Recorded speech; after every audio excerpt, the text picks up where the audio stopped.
Somewhere under the sand of the Sahara, there is a Roman city with its streets still intact, its arches, its theater, its library, buried so completely that for 1,000 years, no one knew it was there. It isn't the only one. All over the world, the desert has done something the ocean does too. It didn't destroy these cities. It hid them. It pulled the sand over them like a blanket and kept them, almost perfectly, for centuries. Some were swallowed slowly as the climate dried and the wells ran empty. Some were buried by a single storm. One was so completely lost that we only found it again from space. These are 7 cities the desert swallowed whole, counting down to the one that shouldn't have been possible to find at all. Let's begin. We start in the Sahara, in modern Algeria, with a city the Romans built around the year 100 AD. Timgad was founded by the Emperor Trajan as a colony for retired soldiers. It was laid out in a perfect grid, straight streets crossing at right angles, a triumphal arch, a 3,500-seat theater, libraries, and bathhouses. For a few centuries, it thrived on the edge of the empire. Then Rome's grip on North Africa faded, raids declined, and finally the slow advance of the desert emptied the city out. And here's the part that makes Timgad extraordinary. Once it was abandoned, the Sahara simply covered it. Sand drifted over the streets and the buildings, sealing the whole town beneath the dunes. For roughly 1,000 years, Timgad was gone. A name in old records, nothing more. When archaeologists finally dug it out in the late 1800s, they found a Roman city almost frozen in time. The grid was still there. The arch was still standing. On one stone, someone had carved a phrase that still sums the place up. To hunt, to bathe, to play, to laugh.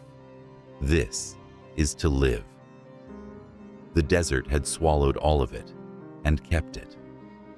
Our next stop is deeper into the Sahara, into a part of Libya that is now some of the driest land on earth.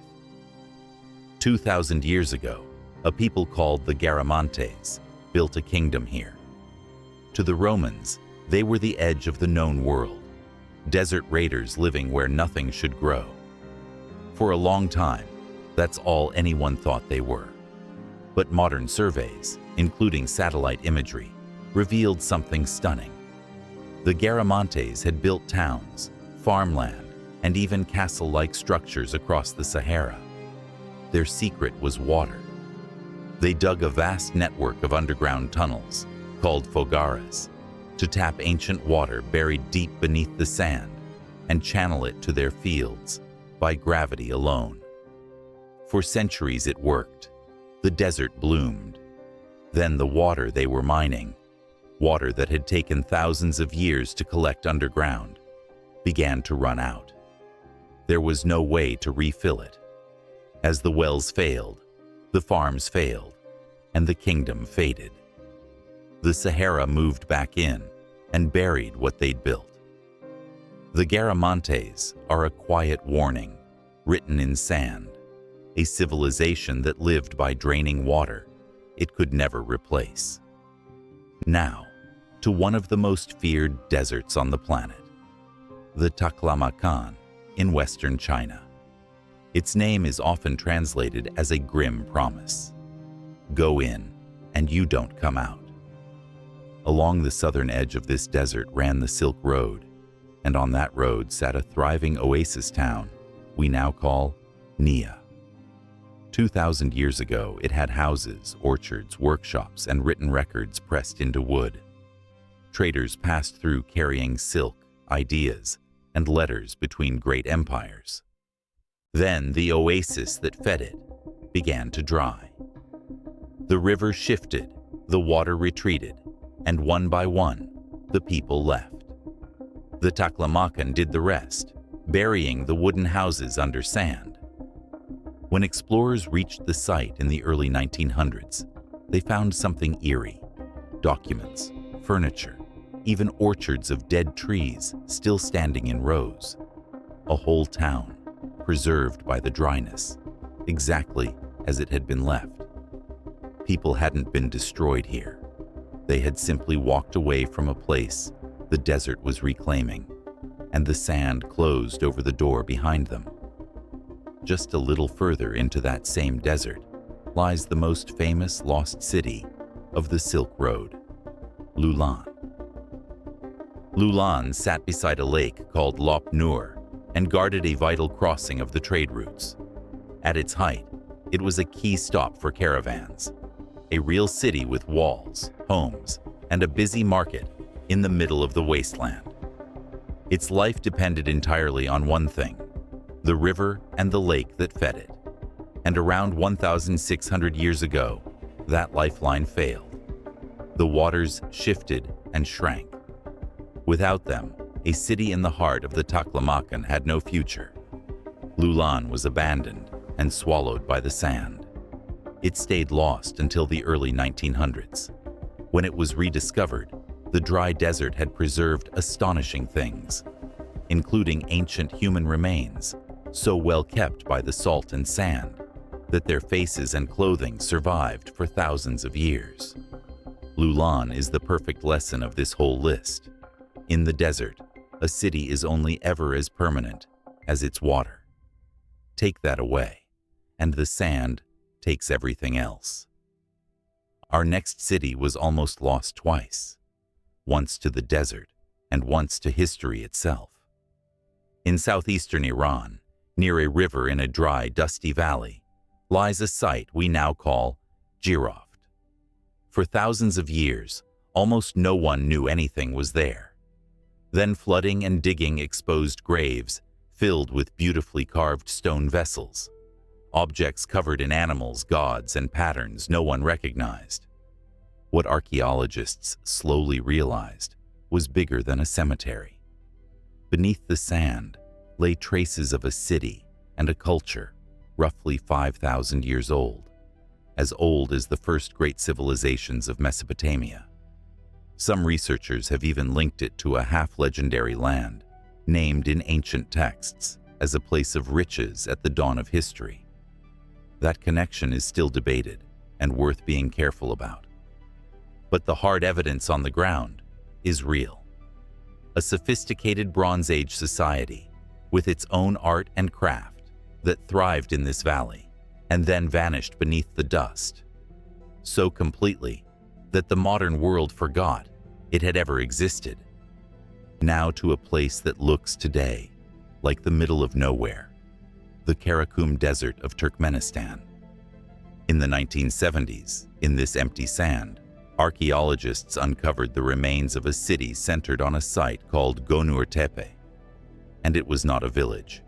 It was a planned settlement with a great central complex, thick walls, water channels, and workshops, part of a whole forgotten Bronze Age civilization that flourished here around 4,000 years ago, at the same time as Egypt's pyramids. They had farming, metalwork, and trade links reaching across Asia. For centuries, this was a green, living place, fed by a river flowing down from distant mountains. And then, as it has on this entire list, the water moved. The river that gave the oasis life changed course and dried. Without it, the city could not survive. The people left, and the Karakum buried their streets so thoroughly that for thousands of years, no one suspected a great civilization had ever risen in that sand at all. It took a determined search to find it again. Proof that the desert can hide not just a city, but an entire world. And now the strangest case of all, a city so completely swallowed that for a long time, serious people doubted it had ever been real.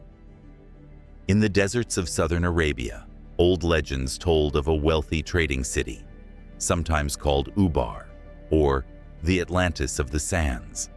It was said to have grown rich on frankincense, the precious resin worth a fortune in the ancient world, and then to have vanished, punished, and buried beneath the dunes.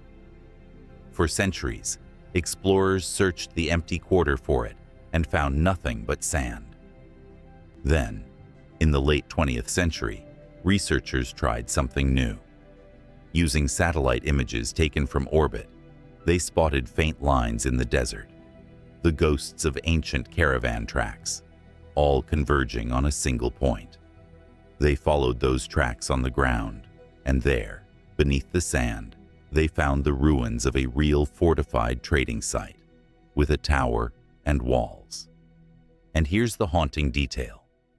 Part of the site appears to have collapsed into a sinkhole, a great cavern beneath it, eaten away by water over ages, that finally gave way and pulled the buildings down. A city that grew rich at the edge of the desert, and was then literally swallowed by the ground beneath it. We didn't find Ubar by digging. We found it by looking down from space, at tracks pointing to a city the sand had erased. 7 cities, 7 different stories, but the desert keeps telling the same one. These weren't destroyed in a single night. Most of them died the slowest death there is, the quiet failure of water. A river moved, a buried aquifer ran dry. A well that had worked for generations simply stopped. And once the water was gone, the sand did what it always does. It advanced, and it covered, and it kept. That's the strange mercy of the desert. The same dryness that killed these cities also preserved them. Their streets, their writing, even their faces, waiting under the dunes for someone to look again. They remind us that the line between a thriving city and an empty stretch of sand can be as thin as a single river, and that somewhere out there, under the dunes we haven't searched yet, more of them are almost certainly still waiting. If you want to see more worlds the world forgot, subscribe. There's a new lost story every week. Thank you for watching.